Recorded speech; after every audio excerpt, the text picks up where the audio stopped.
এই পৃথিবীর ভবিষ্যৎবাণী, এই পৃথিবীর ভবিষ্যতে কি হবে আল্লাহ ছাড়া এটা কেউ জানে না।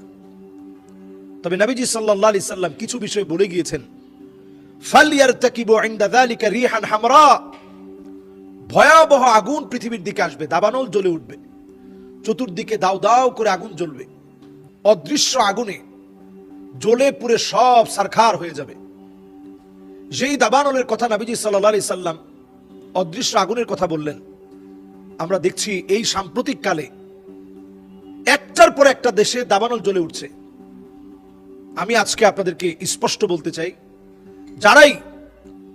যারাই মাজলুম মুসলমানের এই রক্তের জন্য দায়ী, মাজলুম মুসলমানদের রক্ত ঝরার পরে শিশুদের কান্না যাদের কানে পৌঁছায় নাই, এমন জুলুম আর নির্যাতন যখন চলছে, চারদিক যখন ত্রাহি ত্রাহি করছে, মাজলুমের চিৎকারে যখন চারদিক ভারী হয়ে গেছে, আল্লাহ আদালতে আল্লাহ রাব্বুল আলামিন পাই টু পাই আল্লাহ তাআলা বিচার বুঝিয়ে দিবেন। এই বিচার কত ভয়াবহ হবে, কোথাও দাবানল জ্বলে উঠবে। এই বিচার কত ভয়াবহ হবে, কোথাও হঠাৎ করে ভূমিকম্প হবে। পৃথিবীর পূর্ব দিকে অনেকগুলো ভূমিকম্প হবে, আভাস পাওয়া যাচ্ছে। মায়ানমারে আপনারা দেখেছেন, থাইল্যান্ডে দেখেছেন, ইন্দোনেশিয়া, দক্ষিণ কোরিয়া, উত্তর কোরিয়া, চীন, জাপান, হংকং, ওয়ার্ল্ডের বিভিন্ন প্রান্তে ভূমিকম্প হবে। মালয়েশিয়া, ইন্দোনেশিয়া, মায়ানমার সহ বিভিন্ন প্রান্তের ভিতরে শুধু ভূমিকম্প আর ভূমিকম্প আসবে।